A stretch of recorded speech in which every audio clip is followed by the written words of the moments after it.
Patxi Vila, txirrindulari profesional beratarra, gaurtik aurrera az daiteke lehiatzen, 18 hilabete zigortuta egon ondoren.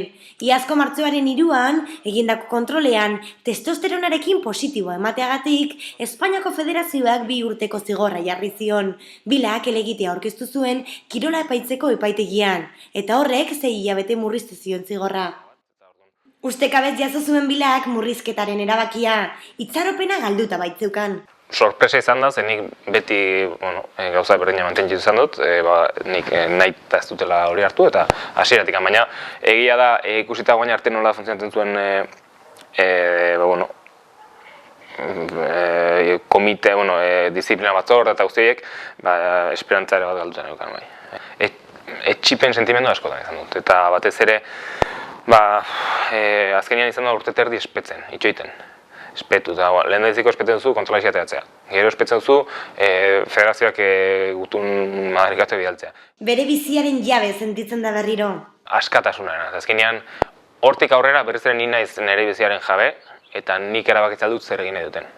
Ordura arte eta hasten altzara mugitzen, talde bilatzen, oain arte izan da urte terdi itxoiten eta geldiri, esatizuna, ez? Eta ni naiz persona bat biziaren zai egoten dena, ni biziaren bila egoten naiz, ez? Eta orduan niretzat hori izan da behar bat gogorrena, ez?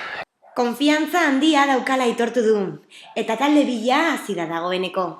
Nik nire buruarengan behar bada konfiantza gehiagia daukat, baina nik badakit beste aukera bat eman ezkero nire kirol maila edo nire maila fisikoa ez dela lehengoatikan oso urruti biliko. Eta orduan badakit horrekin talde bat harrapatzeko leheno nahiko baldin bazen, baina nahiko izango da. Baina lehen daziko aukera hori behar dut. Orduan, edozein prezioetan? Ez. Baina ez nago finkatua edo obsesionatua Proturreko talde batekin, edo Italiako taldeekin, edo Euskal Herrikoa, berdintzait. Nahi dutena da berriz ere bueltatuko horretzera, eta motivazioa edo motibatzen diten toki batean hori bai.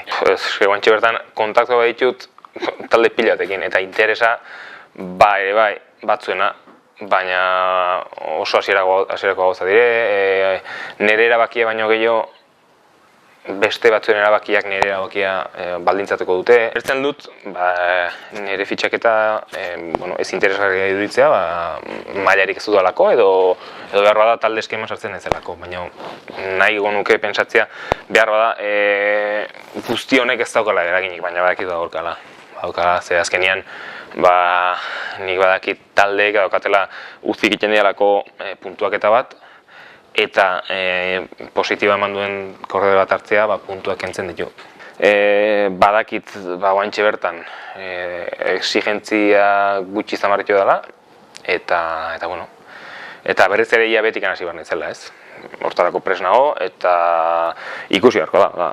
Talde batek fitxatu nahi baldin manau, ixeriko gora, eta nik bolondate on guztiarekin saiatuko naiz, nire aldetik handutan guztia jartzen, talde hortara joteko. Ez argi dago ere bai, fitxatu nahi nahuen lehen da biziko taldeak bai, harek lehentasun izango dula. Ez naiz egongo itxoitzen edo ez dut esango edozein gauzak balio ditena, inondik ere, baina gauza serio bat baldin bada. Punta-puntako probetara itzultzea daren ametsa eta helburua. 30 urte ditut, baina ez ditu sentitzen oraindikan. Eta oraindikan ahal izan ezkero urte batzuk emango ditut hemen. Eta orduan noski imaginatuta nire burua Giroan eta Turren, bai. Berriz ere, ez dakit. Espero dut, aurreneko urte honetan behar bada taldea paltxo batean egotea, emaitzak lortzea eta emaitza horiek beste talde hobetxeago batera eramatea. Normala dela amestia, azkenean ni beti amets asko egin persona izan du naiz, eta ametsak behar ditut, eta helburu finkoak eta zen eta bizena daukatenak ez, eta horien artean, Giroak horretzea, Turra edo Lieja, beste behin ez. Bizipen honen ondorioz, beste pentsakera batekin egingo dio horre bere bizitza profesionalari. Eguna bizituko dela asko zaik gehiago ez. Azkenean betiko, nola Girorako prestatzen ari garen, murtzak itzuleak ez du garrantzirikia, ez du gutxigo, ez edo nola Girorako ari garen, Liejara junda, uste dut hemendik aurrera hori ez dela horra izango, ez. Eguneroko karrera azkenengo izango balitz bezala bizitiko dut, nork esango ninduen niri, Romandeko itzuliko podiumetikan jeitxit ez nintzela biziketan igoko, ez? Azkenean podiuman ego, handikan jeitxit ez nintzela gehiago biziketan igo, txapelketetan ez, konpetitzeko, ez? Orduan, ziur aski hori denez jakin izan banu, gertatuko zena urte hortako karrera guztiak askoz ere hobeto biziko nituen, ez? Naiz eta pasaren urtean korritu nuena, behar bada izan dudan inoiz gehien disfrutatu duten... 2008. Bai, 2008ko hasierako karrera horiek inoiz baino disfrutatu nituen, inoiz baino hobekio pasatu nuen bizitzan gainean, da bera, zer den gauzak ez.